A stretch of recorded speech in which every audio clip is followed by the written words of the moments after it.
Good morning, friends. Welcome back to Astrology Today. My name is Mel Rose, and I'm here to share your daily aspects. Today is Thursday, April 7, 2022. The sun is in Aries today with Mercury and Chiron.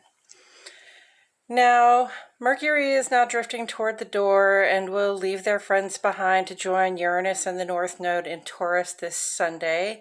Chiron will be here in Aries through April of 2027, so expect to continue having these outer life experiences and themes come up that are about diversity and inclusion, or in other words, our comfort in self-expression and our sense of belonging in the world. All depends on the perspective you're coming from, huh? Sun in Aries is the freshest of beginnings. This is the time of year when we make moves quickly. We're bold, courageous even, and we tend to have a more clear idea of what's going to work for us and what will not. Trust your fire at this time, friends. Ride that drive and momentum. And the waxing crescent, nearly first quarter moon, starts out in Gemini today, making ingress to Cancer this morning. This is the day to finalize your plans as we shift out of communication mode and into self-care mode. Tomorrow will be the day to act from the heart on whatever short-term culminations we seek. I'm going to get right into the aspects, friends, but first I would like to point out the handcrafted key on the right-hand side of the page. Most of the symbols on the page have made it into the key. If you desire a point of reference, it's right here. I've otherwise divided the page into two columns, one for each of our luminaries. The moon is the luminary that sheds light on our inner lives. This is your relationship with yourself, what it feels like to be in your body, heart, and mind, and in your home. The transits and aspects the moon makes are all very brief, and they may have some impact on those things you think, feel, know, and intuit, but may not choose to ever express. The sun is the luminary that sheds light on our outer lives. This is how you show up in the world, specifically how you express yourself in your work, social, and civic spaces. I address the sun and the rest of the planet's movements on this side because it has more to do with how we express ourselves outside the heart and home. And we begin on the sun side today, friends. Central Standard Time at 7:37 a.m. Mercury goes sextile to Saturn. Gemini, Virgo, Capricorn, and Aquarius, you may especially notice these effects. This is the part of ourself that thinks, plans, and communicates in a position of opportunity for growth. That's what that is, cooperation, opportunity for growth, or positive exchange with our sense of discipline, respect, and sort of solitude. This aspect will be with us for a couple of days, giving us a chance to investigate options that may bring about a greater sense of security. And then in the ongoing column, Mars made a conjunction with Saturn a few days ago, and this has been very much about putting ourselves into the work that has to do with our important tasks, the things that really need to get done. Taken together with the Mercury sextile Saturn, we have this beautiful moment in time to really analyze the sense of security we get from getting serious with our personal sense of initiative. Mars and Saturn are somewhat joined at the hip right now, turning our actions into work that reinforce our foundations. Honestly, we may wish we were doing other things, but if we focus on the important labors at hand, we'll be free to turn our attention elsewhere very soon. On the moon side of the page today, the moon makes ingress to Cancer at 10:30 this morning. The moon rules Cancer, so we get this sort of double whammy effect of heart and home focus in the inner life. It's a good time to take care of yourself and your loved ones, fix nourishing meals, drink water, and generally sort of nest in. That may be a little bit hard to do with all of this initiative and drive and work on our plates. I think the lunar message for the next couple days is just this: don't forget to take breaks and prioritize your own well-being. Then the moon reaches its apogee, or its farthest point from the earth, at 2:17 this afternoon. And this is a time when we may feel a little less attached to our emotions and intuitions right now. The moon will, of course, keep moving and be back to its perigee or closest point to the Earth in just about 2 weeks. So we're always sort of somewhere in between, like the more intense feelings and the less intense feelings. But the moon doesn't stray very far from us, so it's all on a scale. It's not as though you're going to have no feelings at one point and then just all the feelings at another point. Again, it's a gradient wherein we're always feeling something. We're a little more attached to it, or we're a little bit less attached to it, like we are at this time. Then at 3:19 p.m. the moon goes trine to Venus. This is like ideal functioning for relating from the heart, and especially with those that we keep close to us, or with someone you would like to get a little bit closer to yourself. This Sunday, Mercury has a challenging moment with Pluto before zooming ahead into Taurus. At that time, our speedy, initiative-based, grandiose ideas and plans can come back down to earth so we can focus on where the growth needs to happen. And tomorrow, of course, we'll have that first quarter moon in Cancer, and that will be our moment to really spring into action. Okay, that's it for today's astrology, friends.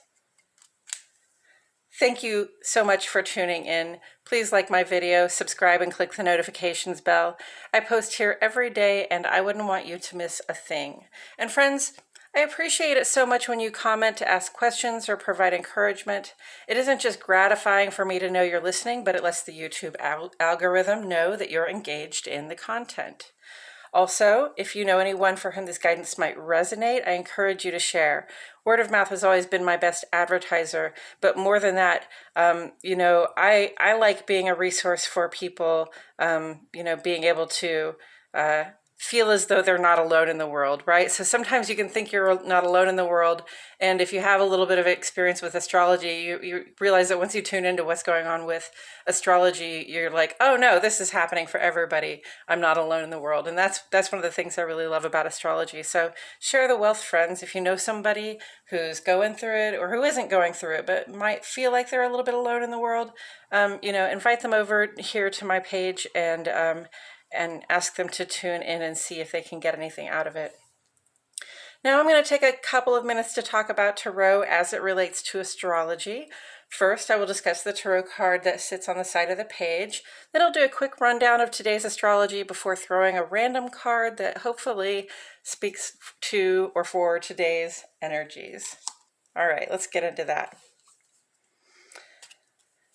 The card on the side of the page is the Three of Wands, and this relates directly to the second 10 days of the sun's transit through Aries. So this is the beginning of the beginning, guys, or actually the very middle of the very beginning. We started with the Two of Wands, and we'll go to Three and Four of Wands before we shift into the next sun sign, and then we'll head over to a different suit of cards as well. So putting in context, Three of Wands comes after the Two of Wands. Two of Wands, we sort of, made some discovery, some understanding, gathered our resources to us and figured out what we can do with them to move forward into the world and to realize our goals and dreams. And we made a good start. We transformed at that time our vision, our plan, our idea into a plan that is moving forward in the world, something that is actually happening in the world. And isn't that exciting? So here we are with the Three of Wands, and we're feeling that sense of expansion. We made the fresh start. That's an accomplishment on its own. And we might see things begin to sort of unfold quickly at this time. You might, notice more growth in the direction that you thought you were going to go than you thought you would have so quickly. And that's really fun. And, at this point, you've pushed yourself a little bit further out so you can look a little bit farther ahead. And, that's one thing that's indicated in the picture is that this person is standing on one shore and they can see the far shore. So if you think of that as your goal, you can see that, there's still work to do. You would have to definitely make some effort to get from this shore to that far shore, but you have a plan in place, and you can see the far shore now. So it's great, and it's really encouraging, right? It gives you this sense of anticipation, but also this sense of, yeah, we're doing this, let's go. So That's great. And then the other thing that you can see when you can see the far shore is potentially some of the hazards that stand between you and your goals. And I say hazards, I do mean like hazards and safety risks, but I also just mean obstacles, things that might get in your way, things that might slow you down. You know, when we're in fiery wands mode, we don't really like to be slowed down, but you don't have to slow down too much. If you look ahead, you see those obstacles coming and you get ready for them so that you can get them out of the way or get out of the way of them fairly quickly on your way to that goal, the culmination of your dreams, shall we say. Okay, now I'm going to mix up the cards a little while I go ahead and remind myself and the cards that the sun is in Aries, and so are Mercury and Chiron. Now that conjunction effect is pretty much spread out and on its way out. Chiron in Aries is sort of a condition of life right now. It has been there since I think 2018. It'll be there till 2027. So, that's just a theme that we're dealing with: diversity and inclusion, our sense of being able to express ourselves with comfort, in the circles that we have joined, and, our sense of being able to feel like we belong there or feel accepted there as well.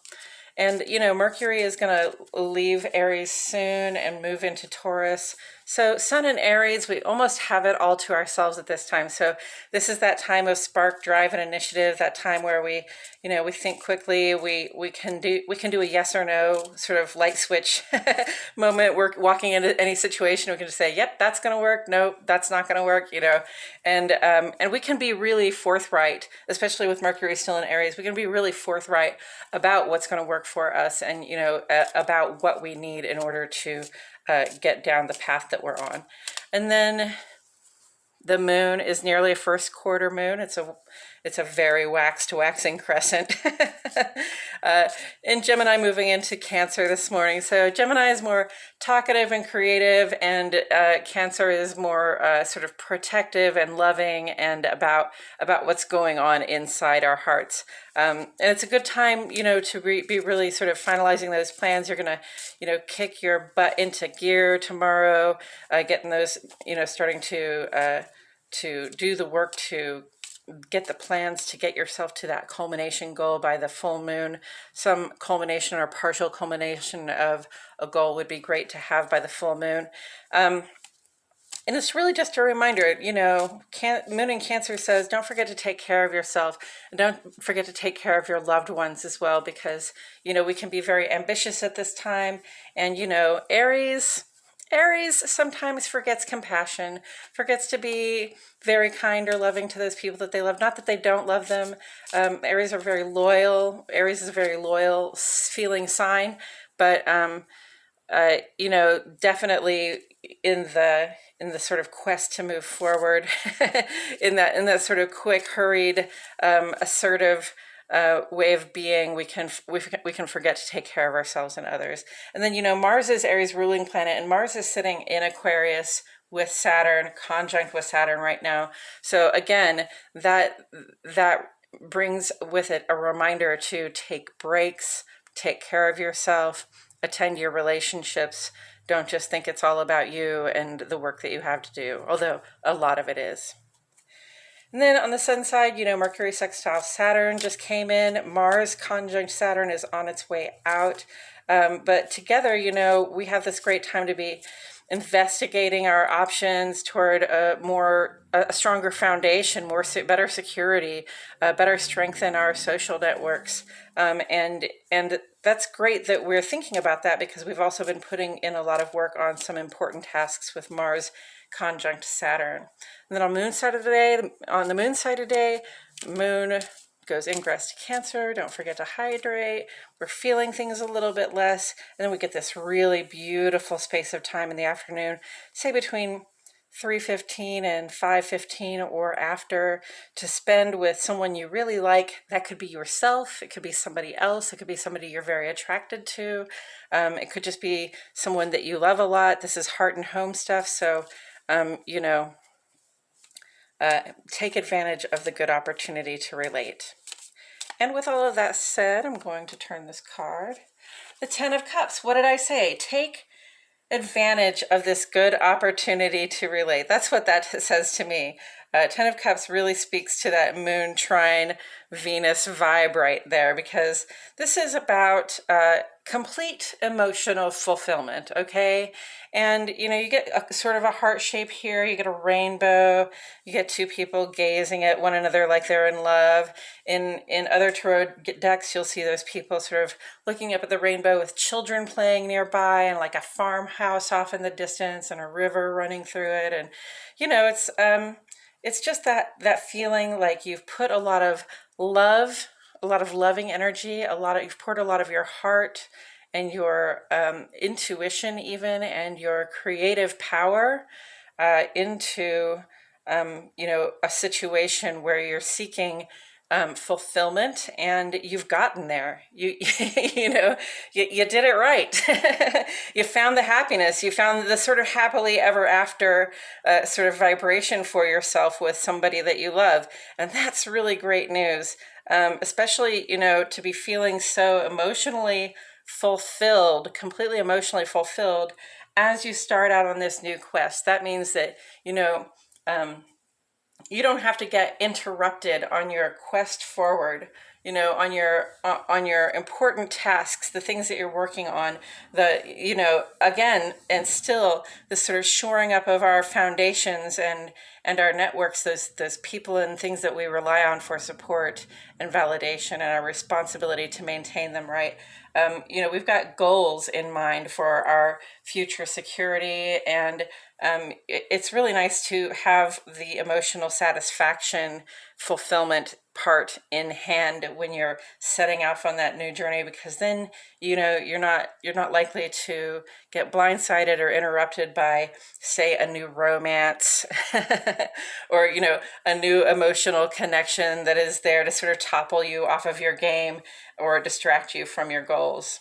I appreciate that energy from the cards today, and I just really feel like that perfectly aligns with this moon in Cancer is about attending the people that you love the most, taking care of yourself and the people that you keep closest to you. And then this moon trine Venus is just like ideal functioning for that loving receptivity on both people's parts, so we can give and receive and feel really fulfilled and satisfied by it. Just beautiful, friends. I think that's all I have to say about it. Thank you all so much for being here. I do appreciate the heck out of you. My name is Melrose, and I'll see you all back here tomorrow for more Astrology Today.